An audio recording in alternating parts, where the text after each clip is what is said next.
মার্কিন কংগ্রেসে ইসরায়েলের প্রধানমন্ত্রী বেনিয়ামিন নেতানিয়াহুর দেওয়া বক্তব্য এড়িয়ে যাওয়ায় কমলা হ্যারিসকে ইহুদি বিদ্বেষী বলেছেন সাবেক মার্কিন প্রেসিডেন্ট ডোনাল্ড ট্রাম্প।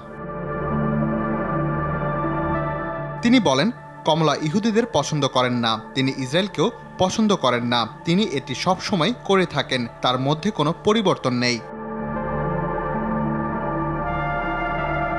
শুক্রবার দক্ষিণ ফ্লোরিডায় আয়োজিত ধর্মীয় এক বৈঠকে ট্রাম্প এ মন্তব্য করেন বলে এক প্রতিবেদনে জানিয়েছে কাতার ভিত্তিক সংবাদ মাধ্যম আল জাজিরা।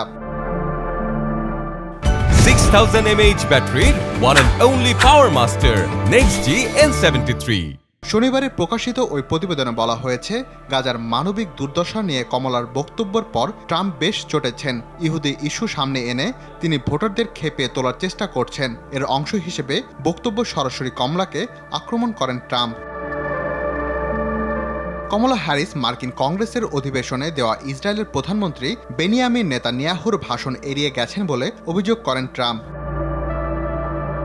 তবে জানা গেছে, মিলওয়াকিতে পূর্ব নির্ধারিত প্রচার অনুষ্ঠানে যোগ দিতে সেখানে যাওয়ায় কংগ্রেসে উপস্থিত থাকতে পারেনি কমলা হ্যারিস। এর সঙ্গে ইহুদি বিদ্বেষের কোনো সম্পর্ক নেই।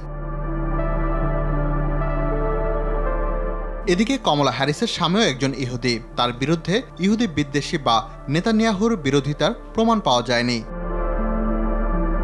রাকিব হাসান, RTV।